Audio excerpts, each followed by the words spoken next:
Hey boys and girls, welcome back to Storytime with Miss Bridges. Today we're going to be reading a book about interdependency, and it talks about how things depend on other things to survive.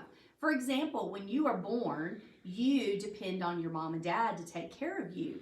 Like my daughter has newborn baby kittens, and they depend on their mama to take care of them until they're old enough to do it by themselves.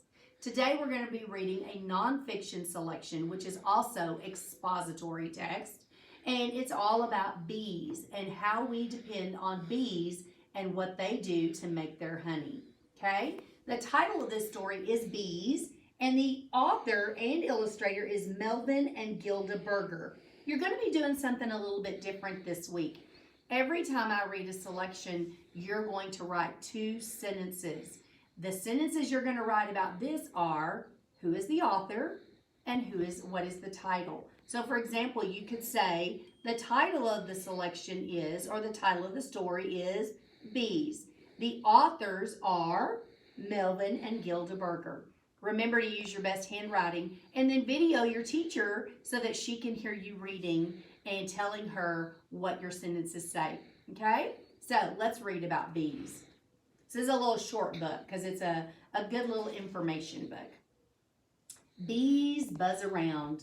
They're all fuzzy and furry. My husband's allergic, so he doesn't like to get close to them. But they have a very important job. Bees fly from flower to flower, and they look for food. Now here's a fun fact.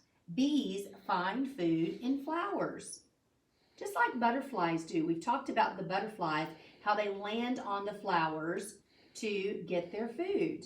That's what bees do as well. Bees pick up pollen. That's the inside of the flower. And they carry the pollen away with them. Here's another fun fact. Bees eat the pollen, which is the yellow powder in flowers. Sometimes I've stuck a flower up to my nose to smell it, and you get all that yellow stuff on your nose. That's called pollen. And they carry it from flower to flower. Bees sip the nectar from flowers, which is the sweet juice. They fly home with the pollen and the nectar.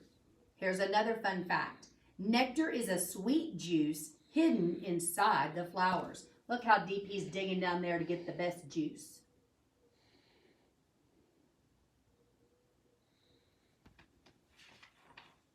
Bees live in a hive. They put the pollen and the nectar inside the hive. Another fun fact, as many as 60,000 bees live in one hive. That's a lot of bees, y'all. And if you ever see a hive like that, you do not want to go near it. They're very protective. Bees make the nectar into honey, and they eat some pollen and honey. Bees share their food with other bees in the hive. Look, here's their hive. They're making the honey. I like honey in my tea in the morning. It's also very good for you. People also build hives, and they take the honey out so that way they can sell it to producers that put it in the grocery store for us. Another fun fact is people build hives out of wooden boxes. Look at these tall things, and I've seen these before where you pull it out of the hive and the honey is there and you can just scrape it off. Super delicious whenever you eat it just right off the hive.